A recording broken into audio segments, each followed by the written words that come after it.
अस्सलाम वालेकुम। आज फ़िलासफ़ी के एक नए टॉपिक यानी कि होम्योपैथिक के बुनियादी जो 4 असूल हैं उनके बारे में मैं आप लोगों को डिफ़ाइन करूँगा। ज़ाहिर सी बात है, हम लोग gradually one by one homeopathic से अवेयर हो रहे हैं, होम्योपैथिक को जान रहे हैं, तो उसके लिए होम्योपैथिक के असूलों का भी पता होना ज़रूरी है ताकि हम होम्योपैथिक के असूलों पर चल के प्रॉपर तरीके से जो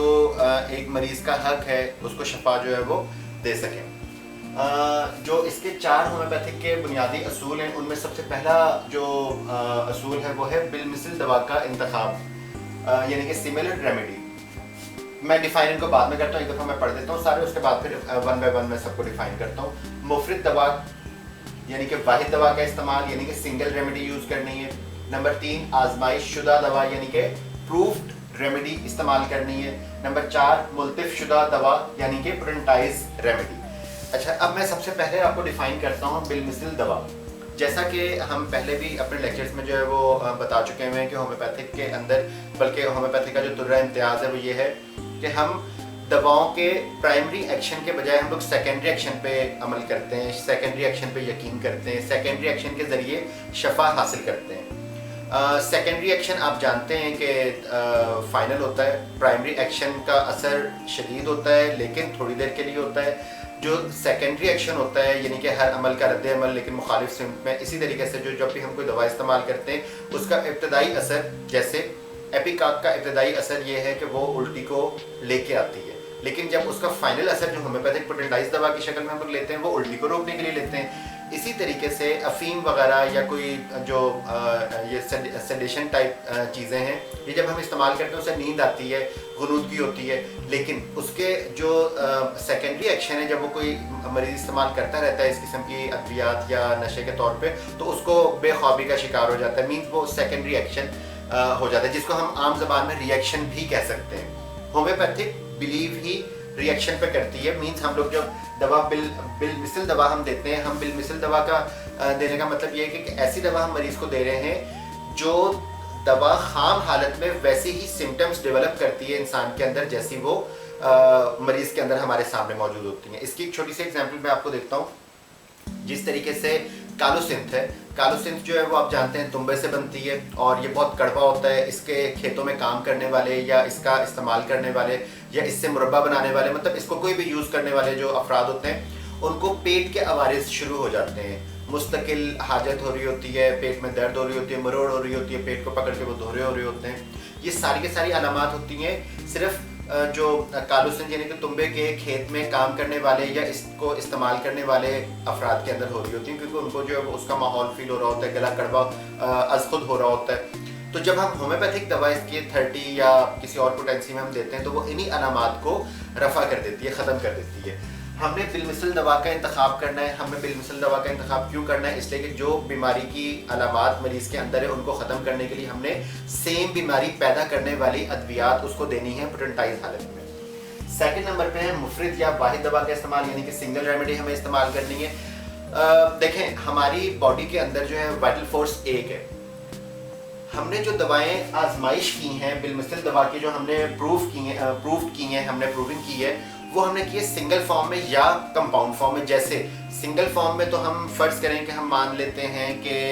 हम ऑक्सीजन से दवा बना रहे हैं, हम क्लोरीन से दवा बना रहे हैं, हम किसी और चीज़, लेकिन जिस टाइम हम उसको सोडियम क्लोराइड से दवा बनाते हैं तो वो एक मुरक्कब है। सोडियम और क्लोरीन जो है वो मिलके जो है वो एक मुरक्कब बनाते हैं जो कि नमक है। लेकिन जिस टाइम हमने मुरक्कब हालत में उसकी प्रूविंग की है तो वो फिर सिंगल दवा के तौर पे हमारे मैट्रिया मेडिका में आ गई, क्योंकि हमने उसको हमने उसकी आजमाइश ही डबल या मुरक्कब हालत में की है। इसलिए वो मुरक्कब नहीं कहलाएगा बल्कि वो तो सिंगल कहलाएगा, इसलिए कि हमने उसको आजमाइश से पहले ही जोड़ दिया था। 2 या 2 से ज़्यादा चीज़ों को हम लोगों ने जो है वो मिक्स कर लिया था जिसके असरात हमें मिल चुके हुए हैं। मुफरद दवा या वाहिद दवा का इस्तेमाल का मकसद यहाँ पे ये है कि डॉक्टर्स, आपने देखा होगा 2 या 2 से ज़्यादा दवाएं मिक्स करके जो है वो चला रहे होते हैं। उसके नतीजे में हम कैसे जान सकते हैं कि ये 2 दवाएं जो हम बाद में मिला रहे हैं इनके असरात क्या होंगे? क्योंकि वो दवा जो सोडियम क्लोराइड का, जैसे मैंने आपको एग्जांपल दी है कि वो तो मुरक्कब की आजमाइश हमने मुरक्कब शक्ल में की है। इन दवाओं की फ़र्ज़ करें, मैं बात करता हूँ नेट्रोम्योर की यानी कि यही सोडियम क्लोराइड की और एकोनाइट की या कालोसिंथ की। हमने नेट्रोम्योर और कालोसिंथ हमने मिला के दे दी। अब हम तो नहीं जानते कि इन दोनों के मिल के हमारी बॉडी पे क्या असरात होंगे। اس وجہ سے ہمیں سرچ کر کے اپنی نالج کو بڑھا کے میٹریا میڈیکا کی ہم اس کا مطالعہ کر کے ہم اپنے آپ کو اس قابل بنا لیں کہ جب کوئی مریض آئے ہمارے پاس، چاہے وہ کوئی بھی سمٹمز لے کے آ رہا ہو، ہم اس کے لیے ایک دوا جو ہے وہ تجویز کرتے ہیں جو اس کی سر سے لے کے پیر تک تمام سمٹمز کو جو ہے وہ کور کرتی ہو۔ جب آپ میٹریا میڈیکا کھولیں گے، اچھے میٹریا میڈیکا، یہ جو گائیڈس ٹائپ چیزیں ہوتی ہیں ان کے اندر اتنی ڈیٹیل نہیں لکھی ہوئی ہوتی، لیکن اگر آپ اچھا کوئی میٹریا میڈیکا جو ہے وہ آپ اوپن کریں گے، سب سے اوپر جو ہے وہ دماغی علامات ہوتی ہیں، پھر سر کی ہوتی ہیں، پھر آنکھوں کی ہوتی ہے، پھر اس طریقے سے گریجولی سر سے لے کے نیچے تک ہر چیز اس کے اندر جو ہے وہ ڈیفائن کی ہوئی ہوتی ہے۔ ہم ایک ایسی دوا لیں گے جس کے اندر تمام وہ علامات موجود ہوں، ہم وہ دوا مریض کو دیں گے، مریض بہت اسپیڈ میں ریپڈلی جو ہے وہ چند سیکنڈز میں، چند منٹوں میں، چند گھنٹوں میں وہ شفا یاب ہو جائے گا۔ تیسرے نمبر پہ جو اصول آتا ہے وہ ہے آزمائش شدہ دوا، یعنی کہ پروف ریمیڈی۔ جیسے کہ ہم پروف کے بارے میں ابھی بھی میں نے آپ لوگوں کو جیسے بتایا کہ ہم لوگ جو ہے وہ پروف دوا، جس کو ہم لوگ آزمائش پہلے سے انسانوں پہ کر چکے ہوتے ہیں۔ صحت مند انسانوں پہ دوا کی آزمائش، ایک تو یہ ذہن میں رکھیے گا، ہم کوئی پوائزن، کوئی ایسی چیز جو کسی جاندار کو نقصان پہنچا سکتی ہے، اس دوا کی ڈائریکٹ آزمائش انسان پہ نہیں کرتے۔ اس لیے کبھی کبھی یہ خیال بھی کئی اسٹوڈنٹس کے دل میں آ جاتا ہے کہ اگر ہم جیسے لیکسس ہے وہ سانپ کے زہر سے بنتی ہے، ناجا ہے وہ سانپ کے زہر سے بنتی ہے، نکس وامیکا ہے وہ کچلے سے بنتی ہے، یہ چیزیں تو پوائزنس ہیں، یہ چیزیں استعمال کرنے سے تو انسان کو نقصان پہنچ سکتا ہے۔ ان چیزوں کو ہم پوٹنٹائز کر کے استعمال کرواتے ہیں، وہ پھر آپ کو جب پروونگ کا سیکشن آئے گا تو اس کے اندر آپ کو انشاءاللہ پورا یہ اس کی بھی ڈیٹیل بتائیں گے۔ اب یہاں پہ میں نے آپ کو بتایا کہ آزمائش شدہ ادویات ہم انسانوں پہ آزمائش کرتے ہیں، اس کا ہمیں فائدہ کیا؟ ایلوپیتھک کے اندر جو ہے وہ مختلف قسم کے اینیملز کے اوپر اس کی آزمائش کی جاتی ہے۔ دیکھیں، انسان کا اور اینیملز، چاہے وہ جتنا بھی انسان کے قریب کا اینیمل ہو، جیسے ہم جانتے ہیں کہ میڈک جو ہے وہ انسان کے کافی اس کا سسٹم جو ہے وہ انسان سے میچ کرتے ہیں، لیکن اس کے دل کے کھانے اور انسان کے دل کے کھانوں میں فرق ہے، مزید بھی تمام آرگنز کا، تمام چیزوں کا فرق ہے، لیکن جو ایک سب سے بڑا فرق ہے وہ فرق ہے جذبات کا، خیالات کا، احساسات کا۔ بے شک ہم مان لیتے ہیں ایک منٹ کے لیے کہ جانور بھی اتنی احساسات رکھتے ہیں جتنے انسان رکھتا ہے، لیکن جانور ان کو بیان نہیں کر سکتا۔ ہم جب کوئی بھی دوا استعمال کرتے ہیں، اس کے اثرات فرض کریں کہ مجھے استعمال کرنے کے بعد مجھے فیل ہوتا ہے کہ یہ استعمال کرنے کے بعد مجھے جو ہے وہ چبھن سی فیل ہو رہی ہے، جانور کیسے بتائے گا کہ اس کو چبھن سی فیل ہو رہی ہے؟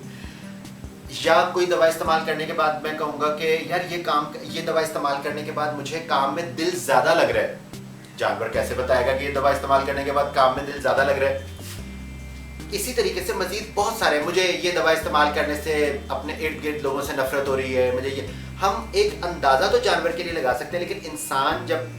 پروف انسان پہ کی جاتی ہے دوا تو وہ کمپلیٹ اپنے احساسات کے بارے میں وہ بتاتا ہے۔ اور مزیدار بات یہ کہ جتنی زیادہ احساسات کی سمٹمز اگر ہم کسی دوا میں دیکھیں گے، دوسرا انسان ہمیں آ کے بتاتا ہے،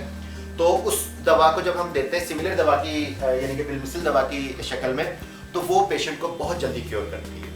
یعنی کہ آزمائش شدہ ادویات ہم نے استعمال کرنی ہے۔ آزمائش شدہ سے مراد یہاں پہ، جیسے میں نے مرکب کی بات کی، سوڈیم کلورائڈ کی، تو وہ مرکب ہے، لیکن چونکہ آزمائش ہو چکا ہے، اس کے تمام ہمارے پاس سمٹمز موجود ہیں میٹریا میڈیکا کے اندر انسانوں کے اوپر آزمانے کے بعد، اس ٹائم اس کو بھی سنگل دوا کے طور پہ ہی، یعنی کہ مفرد دوا کے طور پہ ہی استعمال کریں گے، بالمثل بھی اس کو کہیں گے، مفرد بھی ہم کہہ سکتے ہیں، اور آزمائش شدہ تو ہے۔ لیکن اگر ہم بعد میں دو دواؤں کو ملانے کے بعد ہم یہ سوچیں کہ نہیں، ان کے اثرات پیٹ کے لیے ہم نے اس کو نکس وامیکا دے دی اور اس کا جو ہے وہ بہت زیادہ ذہنی طور پہ بے چین تھا، تو ہم نے اس کو ہم نے اس کو آرسنک ایلبم دے دی، نہیں، ہم کوئی ایسی دوا تجویز کریں گے جس کے اندر دونوں سمٹمز جو ہے وہ موجود ہوں۔ اچھا، اب چوتھے نمبر پہ ہے منتف شدہ دوا، یعنی کہ پوٹنٹائزڈ ریمیڈی۔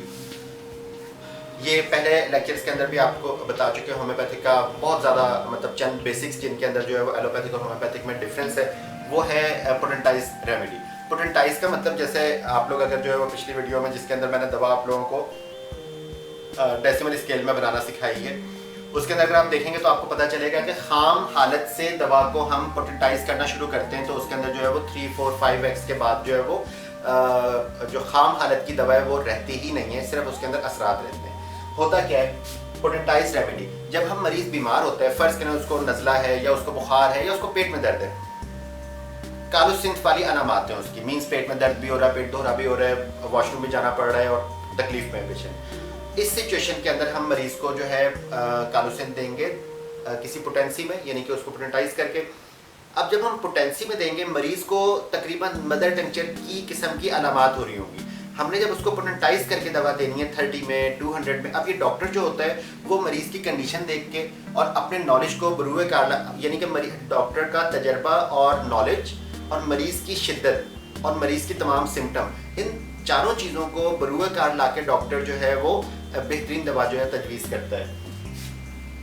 और दवा तो तजवीज़ हमने कर ली, दवा अब कालोसिन 30 में देनी है, 1x में देनी है, 3x में देनी है, 200 में देनी है, किस पोटेंसी में देनी है,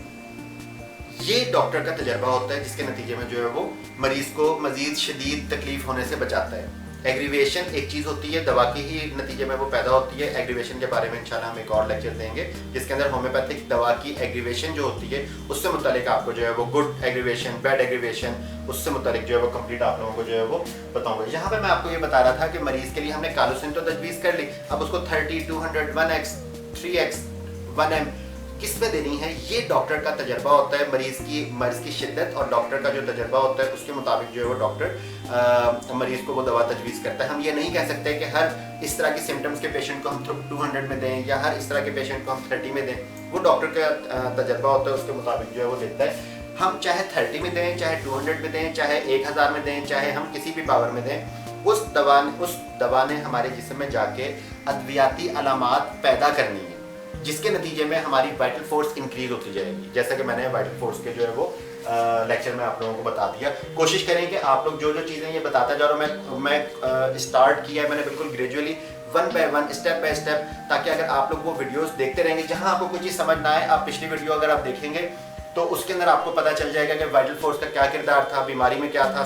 सब चीज़ें आपको, और होम्योपैथिक की तमाम चीज़ें ये एक दूसरे के साथ अटैच है। जब इन चीज़ों को, सब चीज़ों को आप अटैचमेंट के साथ, जिस तरह से हम जानते हैं कि चाय के अंदर दूध, चीनी, पत्ती और पानी, ये 4 चीज़ें डलती हैं, अगर हम 4 चीज़ें टेबल पे रख के उनको एक गिलास में डाल के पी लें तो वो चाय नहीं होगी, उनका एक तनासुब होता है। हमें पता है कि किसी होटल की चाय बहुत मशहूर होती है, हमारे घर के अफराद में से कोई बहुत अच्छी चाय बना रहा होता है, रीज़न क्या होती है, चाय के अंदर तो वही 4 चीज़ें डलनी है। हाँ, हत्ता कि कई लोग नाप के, अच्छा 2 चम्मच चीनी, 1 चम्मच ये, 2 चम्मच, लेकिन उसके बावजूद मज़ा नहीं आता। जो लोग नापे बगैर ही डाल रहे होते हैं चीज़ें, वो उनकी इतनी बेहतरीन चाय बन रही होती है, इसलिए कि उनको तजर्बा हो चुका होता है। मीन्स हम जब होम्योपैथिक की तमाम बिलमिसल दवा को, मुफरिद दवा को, आजमाइश शुदा को, पोटेंटाइज को, इसके अलावा वाइटल फोर्स को हम याद रखा हुआ होगा, इन तमाम चीज़ों का जब हम बुरुए कार लेके आएंगे तो हम एक बेहतरीन किस्म के मौलिद बन सकते हैं, जो अद्वियात से आसानी से खेल सकता है। खेलने से मुराद यहाँ पे ये नहीं है कि हम कोई फ़न की बात कर रहे हैं, नो, वो अद्वियात उसके जहन में इस तरीके से गर्दिश कर रही होंगी, जैसे कोई पेशेंट आएगा, पेशेंट को देख के बात करके, जहाँ पे पहले 1 घंटा लगता है, वो बहुत स्पीड में अपनी नॉलेज को और मरीज़ का जो है वो सिचुएशन को और अपने तजर्बे को बरूकार ला के बेहतरीन दवा और बेहतरीन पोटेंसी जो है वो मुंतखब कर सकता है। अब यहाँ पे अगर कोई पूछना चाहे सवाल, मैं अभी कुछ दिनों में इंशाल्लाह हो सकता है नेक्स्ट लेक्चर जो है वो आजमाइश यानी कि प्रूफ रेमेडी, यानी कि इंसानों पर हम कैसे प्रूफ करते हैं, उसके बारे में मैं डिटेल में बताऊंगा कि एहसासात हम कैसे लेते हैं, और वो पूरी की पूरी डिटेल इंशाल्लाह जो है मैं आपको बताऊंगा। तो इससे मुतालिक अगर ये जो चारों होम्योपैथी के बुनियादी असूल हैं, इनसे मुतालिक अगर किसी ने कोई क्वेश्चन करना हो तो वो फिर पूछ सकता है। सर मैं ये सवाल करना चाहूँगा कि अगर हमें बिलमिसल दवा नहीं मिल रही, यानी कि कोई मरीज़ हमारे पास आता है और उसके जो सिम्टम्स हैं वो एक दवा से नहीं 2 या 3 दवाओं से मैच कर रहे हैं, तो हमें क्या करना चाहिए? ठीक है, ऐसा अक्सर होता है, और इसको मैं आसान अल्फाज में तो ये कह सकता हूँ कि हमारे नॉलेज की कमी की वजह से होता है, क्योंकि हमारी जो प्रूव्ड रेमेडीज़ हैं वो 4000 से भी अबव है, यानी कि 4000 से ज़्यादा अद्वियात, और हमारे नॉलेज में 1000 अद्वियात भी हों तो बहुत बड़ी बात है वोकैबुलरी के अंदर। इसीलिए हम मैथमेटिका को जो है वो अपने साथ जो है वो बतौर हिंट के रखना ही रखना होता है। हमें कोशिश करनी चाहिए मैथमेटिका पढ़ते रहें, उस मैथमेटिका पढ़ने से उन 4000 में से कोई ना कोई दवा तो हमें ऐसी मिल जाएगी जो बिलमिसल होगी। फ़र्ज़ करें ऐसी कंडीशन नहीं होती, हमें हमारे पास जो हमारी इन्वेंट्री है, जो हमारे पास अद्वियात की मिकदार है, उनके अंदर वो दवाएं शामिल नहीं हैं, उस सूरत में फिर हम ऐसा कर सकते हैं कि एक दवा हम उसको दे रहे हैं इस्तेमाल के लिए, और जैसे ही उसके असरात जो है वो कम होते हैं तो उसके बाद फिर हम दूसरी दवा उसको इस्तेमाल करवा सकते हैं। तो एक वक्त में 2 दवाएं इस्तेमाल करवाना होम्योपैथिक असूल और हानीमान के असूल के मुताबिक नहीं है। कोशिश करें कि कोई स्टूडेंट्स जो देख रहे हैं ये प्रोग्राम, तो अगर कोई सवाल आपके जहन में आता है तो वो कमेंट में करें, اور کوئی اگر آپ لوگوں کو کوئی ٹاپک سمجھ نہیں آتا، کوئی اور ان کے علاوہ بھی ٹاپک سمجھ نہیں آتا، تو وہ بھی آپ کامنٹ میں لکھ سکتے ہیں کہ اس کے اوپر لیکچر دیا جائے، تو پھر اس کے اوپر ہم پہلے لیکچر دے سکتے ہیں. لیکن یہ لیکچرز ہم نے اسٹارٹ کیے ہیں، بالکل نیا سال کا آغاز ہو رہا ہے، نئی کلاسز کا آغاز ہو رہا ہے. اگر ابھی سے ان لیکچرز کو آپ لوگ 1 بائی 1 سنتے رہیں گے تو آپ لوگوں کو بہت تھوڑے وقت میں، اور میں یہ سمجھتا ہوں کہ آپ لوگوں کے ایگزامس کی بھی تیاری بہت اچھی ہو جائے گی. اور اگر یہ آپ مستقل سنتے رہیں گے تو یہ آپ کے ذہن میں بیٹھ جائیں گے، جس کی وجہ سے آپ، جیسے میں نے بتایا کہ ان 4 چیزوں پہ عمل کرنے والا ایک بہترین ڈاکٹر بن سکیں گے. بہت شکریہ.